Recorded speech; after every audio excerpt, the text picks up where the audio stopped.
नमस्कार, मैं हूं अमित पालित और आज की बड़ी खबर के साथ बुलेटिन की शुरुआत कर रहे हैं। सुशांत सिंह केस की जांच में आज रिया चक्रवर्ती की एंट्री होने वाली है।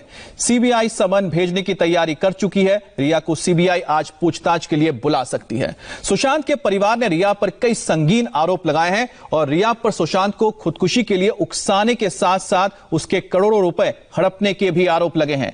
सिद्धार्थ पिठानी, दीपेश सावंत और कुक नीरज से पूछताछ में सीबीआई को कुछ नई बातों का पता चला है। यही वो लोग हैं जो सुशांत के साथ आखिरी वक्त में उनके साथ फ्लैट में मौजूद थे। इनसे पूछताछ में सीबीआई को कुछ ऐसी बातें पता चली है जो इस केस में काफी अहम माने जा रहे हैं। ऐसे में माना जा रहा है कि अब पूछताछ की बारी रिया चक्रवर्ती की है।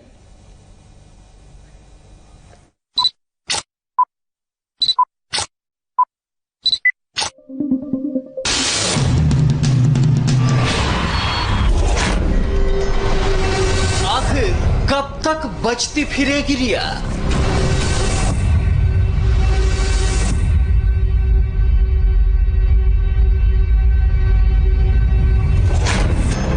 कब तक सीबीआई के शिकंजे से दूर रहेगी रिया?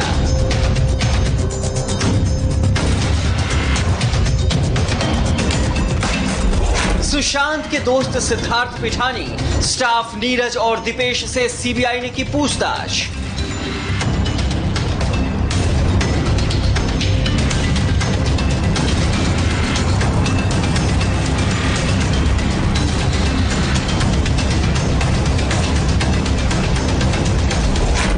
अब रिया चक्रवर्ती की बारी।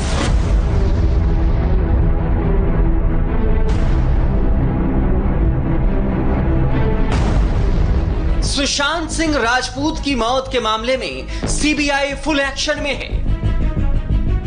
आज सीबीआई जांच का चौथा दिन है और अब तक सीबीआई सुशांत के साथ रहने वाले उसके दोस्त सिद्धार्थ पिठानी, कुक नीरज और स्टाफ दीपेश से कई राउंड की पूछताछ कर चुकी है और अब बारी है इस केस की आरोपी नंबर 1 रिया चक्रवर्ती की।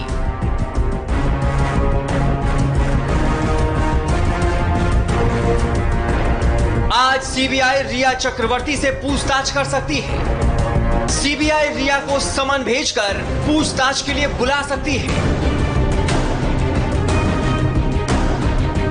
सुशांत की मौत मामले में रिया चक्रवर्ती पर कई तरह के आरोप हैं। सुशांत के पिता की ओर से दर्ज एफआईआर में रिया पर ब्लैकमेलिंग से लेकर सुशांत को धोखा देने तक की बात कही गई है। रिया पर सुशांत के अकाउंट से 15 करोड़ रुपए निकालने का भी दावा किया गया है। सुशांत के पिता ने रिया पर उन्हें परिवार से अलग करने की कोशिश के भी आरोप लगाए। सुशांत के पिता का कहना है कि रिया सुशांत को किसी से मिलने नहीं देती थी। 8 जून के बाद उनका कोई स्टेटस नहीं था सुशांत सिंह राजपूत की जिंदगी में और सुशांत की बहन मौजूद थी मुंबई में। तो जब उसकी बहन मौजूद थी तो किसी और को उसके डेड बॉडी के पास जाना या मॉर्चुरी में जाने का कोई मतलब ही नहीं बनता। तो अगर वो गई हैं तो बिल्कुल गैर कानूनी तरीके से गई हैं और अगर मुंबई पुलिस ने अलाउ किया उनको जाने के लिए तो मुंबई पुलिस को इस बात का जवाब देना पड़ेगा। इन सभी पहलुओं को ध्यान में रखकर सीबीआई आज रिया चक्रवर्ती से पूछताछ कर सकती है। क्या क्या सवाल पूछे जा सकते हैं, जरा इस पर भी नजर दौड़ा लीजिए। सवाल नंबर 1, सीबीआई रिया के सोर्स ऑफ इनकम को लेकर पूछताछ कर सकती है। सवाल नंबर 2, क्या रिया सुशांत के अकाउंट को हैंडल करती थी? इस पर भी सवाल हो सकते हैं। सवाल नंबर 3, रिया पर सुशांत के अकाउंट से 15 करोड़ रुपए निकालने के दावे पर भी पूछताछ की जाएगी। रिया से सुशांत को डिप्रेशन के दावे की सच्चाई पर सवाल पूछे जा सकते हैं। सवाल नंबर 5, रिया से 8 जून को सुशांत के घर से जाने का कारण जान सकती है सीबीआई। सवाल नंबर 6, 8 जून को सुशांत के साथ क्या कोई कहासुनी हुई थी? इस बारे में भी सवाल किए जा सकते हैं। सवाल नंबर 7, 8 से 14 जून के बीच रिया और सुशांत के बीच क्या कोई बातचीत या फिर मैसेज हुए थे और इस दौरान रिया ने किस किस को फोन लगाए? सवाल नंबर 8, सुशांत की मौत की खबर सबसे पहले रिया को किसने दी? सवाल नंबर 9, सुशांत की डेड बॉडी देखकर रिया ने सॉरी बाबू क्यों बोला?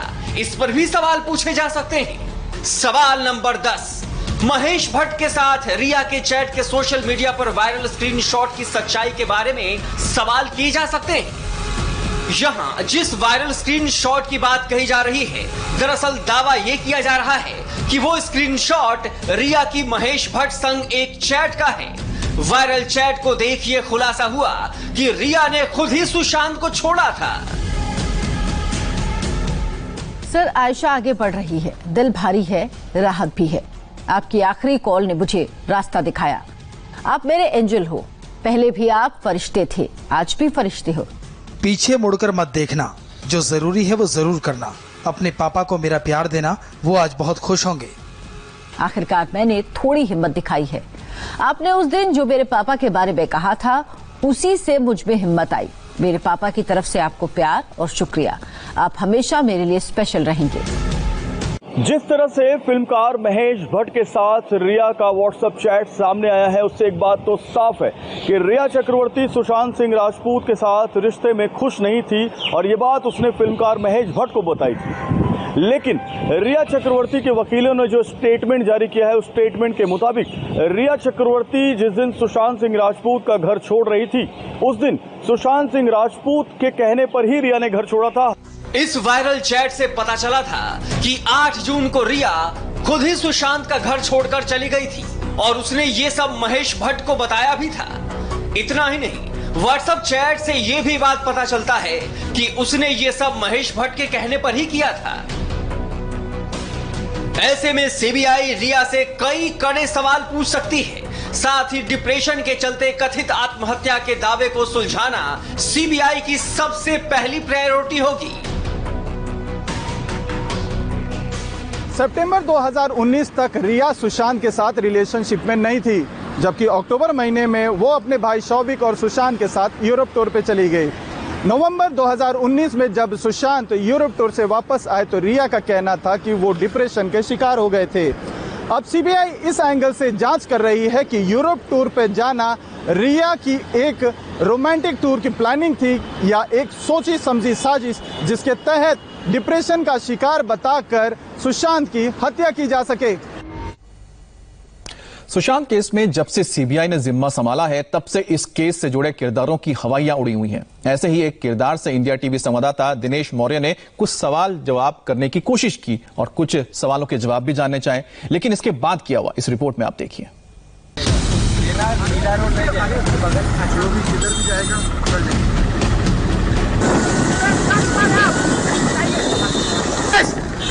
दीपेश, अरे बात करो दीपेश।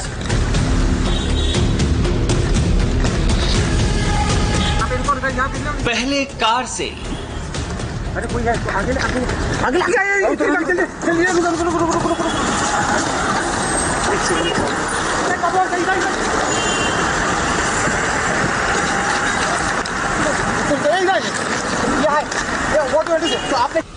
फिर ऑटो से एक मिनट अरे एक मिनट, आपको क्या पता है? और बाद में मोटरसाइकिल से भागने की कोशिश। अपनी बात बता दे दीपेश, मित्रा अपनी बोल तुला काय बोलायचंय? दीपेश बात कर ले। लेकिन जनता को सुशांत की मौत की हर सच्चाई से रूबरू कराने का बीड़ा उठाने वाले इंडिया टीवी के रिपोर्टर्स देश के चप्पे चप्पे पर मुस्तैद हैं, और इसी कड़ी में मुंबई में सुशांत के केस से जुड़े एक किरदार को इंडिया टीवी संवाददाता दिनेश मौर्य ने स्पॉट किया, लेकिन वो एक शब्द भी बोलने को तैयार नहीं दिखा। दीपेश, दीपेश, अरे बात करो दीपेश।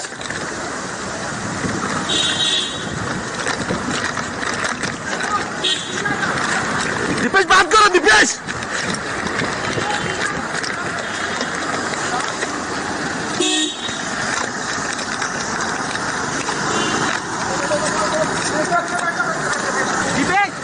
दीपेश अपनी बात बता दे भाई।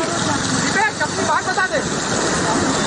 दीपेश मित्रा अपनी बोल ले, तुला काय बोलायचंय? दीपेश मित्रा ऐका, दीपेश बात कर ले। तुम्ही बोलून घ्या, तुम्ही बोलून घ्या साहेब, बोलून घ्या। काय झालं?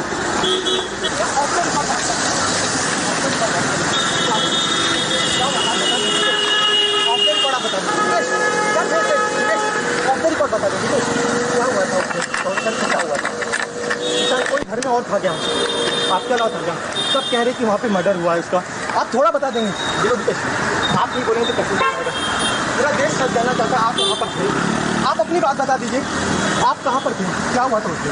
ठीक, एक लाइन बोल दीजिए, आप चले जाइए। क्या क्या क्या उस घर में काला जादू होता था? हाँ, क्या उस दिन कोई बाहर का व्यक्ति आता? Try to understand, bro. I can't comment on this. That's okay, sir. What had happened at that day? You can share, Dipesh. Yeah, bro, I can't comment on this thing. I know. So, I got your point. But what's your point of view? Is there any foul play? Dipesh. I'm Sushant as an accountant. So what's your name? Rajat Nipati. Rajat. Right. So क्या हुआ? If you can say, Rajat, what had happened today? So what has happened? Please, अब मैंने You had spoken to so many people. Rajat, you had already spoken. Rajat, you had spoken. What CBI had asked you? What CBI? Huh? But इसका 14 करोड़ हुआ था Rajat. If you can say 14 crore थे क्या? 15 करोड़. क्या रिया ने कभी निकाला ये पैसे? CBI को आपने बताया? Please, sorry, I can't comment on this. Try to understand, bro. Rajat, बस क्या 15 करोड़ थे क्या? अगर आप बता पाएं, क्या कभी रिया ने पैसे? क्या उनका अकाउंट में पैसे डाले? Investigation is going on, so please wait for the result and hope for the best. But जब कुछ पैसा कभी कोई सीबीआई की जांच जैसे जैसे आगे बढ़ रही है, वैसे वैसे सुशांत केस से जुड़े किरदारों की हालत पतली होती जा रही है। और अभी रुकेंगे एक ब्रेक के लिए। ब्रेक के बाद देखिए chief of defence staff Bipin Rawat ने क्यों कहा है चीन के खिलाफ मिलिट्री ऑपरेशन के लिए तैयार है सेना।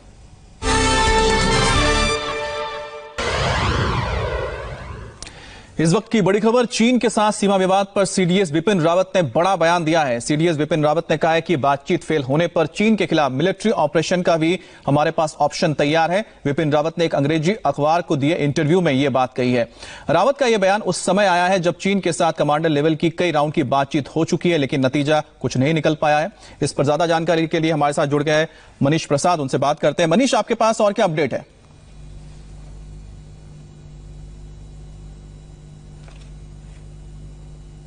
मनीष, आपको आवाज मिल रही है? तो आपको बता दें, ये बड़ी खबर है कि सीडीएस बिपिन रावत ने कहा है कि अगर चीन के साथ हमारी बातचीत फेल हो जाती है, कोई नतीजा नहीं निकलता है, हालांकि मिलिट्री लेवल हो, डिप्लोमेटिक लेवल हो, उस पर बातचीत हो रही है कि चीन अपने सैनिकों को पीछे हटा ले लद्दाख के इलाके में। लेकिन अगर ऐसा नहीं होता है, भारत जो चाहता है स्टेटस को जो अप्रैल के हिसाब से हो, अगर वो नहीं होता है तो ऐसे में भारत के पास मिलिट्री ऑप्शन यानी कि सैन्य कार्रवाई करने का भी विकल्प खुला हुआ है। आपको बता दें, 100 दिन से ज्यादा का वक्त हो चुका है जब लद्दाख के इलाके में भारत और चीन की सेना आमने सामने है। और बड़ी बात यह है कि 2017 में जब डोकलाम में सिक्किम के पास स्टैंड ऑफ हुआ था चीन के साथ, उस वक्त देश के सेनाध्यक्ष थे विपिन रावत, जो इस वक्त सीडीएस हैं।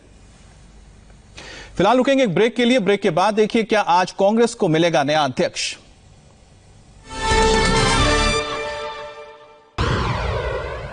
नमस्कार, आप देख रहे हैं इंडिया टीवी, आपके साथ मैं हूं अर्चना सिंह।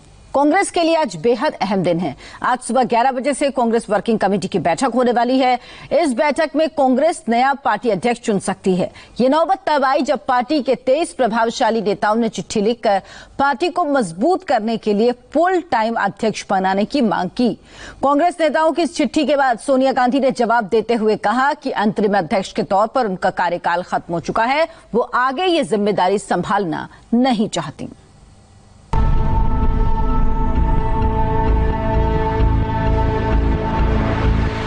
2014 का लोकसभा चुनाव हारे, फिर 2019 में करारी शिकस्त खाई, कई राज्यों में सियासी जमीन गंवा दी और मजबूत क्षत्रपों ने पार्टी को गुड बाय कह दिया। अब हालत ये हो गई है कि लड़खड़ा कर गिर जाना कांग्रेस की नियति बन चुकी है। देश की ग्रैंड ओल्ड पार्टी कमजोर से दुर्बल हो चुकी है और पार्टी में फूट चरम पर है। आज कांग्रेस वर्किंग कमेटी यानी CWC की अहम बैठक है, लेकिन बैठक से ठीक पहले पार्टी में लेटर बम फूटा, जिससे कांग्रेस की अंदरूनी दरारें फिर से साफ नजर आने लगी। 23 नेताओं ने कांग्रेस में लीडरशिप बदलने को लेकर चिट्ठी लिखी। ये नेता कांग्रेस का मुखिया उसे बनाना चाहते हैं जो गांधी नेहरू परिवार से ताल्लुक न रखता हो। इस लेटर बम के बाद नेतृत्व के मुद्दे पर पार्टी दो खेमे में बटी नजर आई। एक तरफ है गुलाम नबी आजाद, आनंद शर्मा, कपिल सिब्बल, मुकुल वासनिक, मनीष तिवारी, शशि थरूर, भूपेंद्र सिंह हुड्डा जैसे कांग्रेसी जो नॉन गांधी अध्यक्ष चाहते हैं। ये उन 23 नेताओं में शामिल हैं जिन्होंने बदलाव का लेटर लिखा। वहीं दूसरी तरफ है कैप्टन अमरिंदर सिंह, भूपेश बघेल, अशोक गहलोत, अधीर रंजन चौधरी, सलमान खुर्शीद, अश्विनी कुमार, DK शिव कुमार जैसे नेता जो चाहते हैं कि गांधी परिवार का सदस्य ही कांग्रेस का अध्यक्ष बने। बताया जा रहा है कि 23 कांग्रेसी नेताओं का लेटर लिखा तो 7 अगस्त को गया था, लेकिन ये पब्लिक हुआ CWC की बैठक से महज एक दिन पहले। इस लेटर के सामने आते ही सोनिया गांधी से जुड़ी बड़ी खबर भी सामने आई। सूत्रों के हवाले से कहा गया कि आज कांग्रेस वर्किंग कमेटी की मीटिंग में सोनिया गांधी अंतरिम अध्यक्ष पद से इस्तीफा दे देंगी और नेतृत्व से फुल टाइम अध्यक्ष तलाश करने को कहेंगी। अपनी नेता के निर्णय पर हम पहले से टिप्पणी नहीं कर सकते। जो हमारे नेता को उचित लगेगा वो हमारे नेता करेंगे। सोनिया जी हैं, राहुल जी हैं, वो जो भी निर्णय लेंगे वो निर्णय लेंगे। उसके बाद इस पर आगे चर्चा हो सकती है। पहले से चर्चा कैसे हो जाए। और पहले पुण्यतिथि पर दोस्त अरुण जेटली को प्रधानमंत्री नरेंद्र मोदी ने कैसे याद किया, आपको दिखाएंगे एक ब्रेक के बाद। लेकिन उससे पहले देखिए ओ माय गॉड।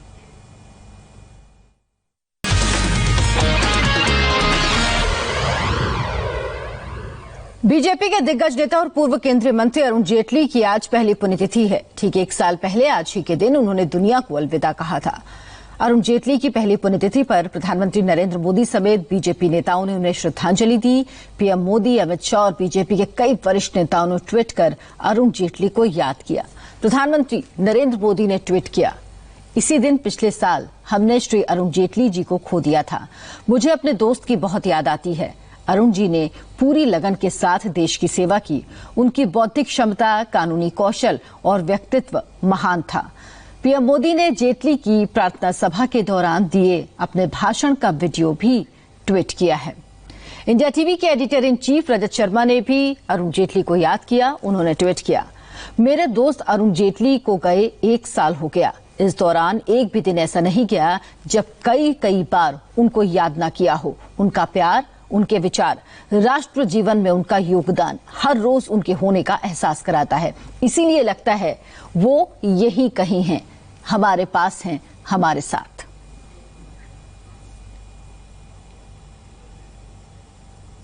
और अभी एक ब्रेक का वक्त है। ब्रेक के बाद देखिए लैंडस्लाइड की हैरान करने वाली तस्वीर।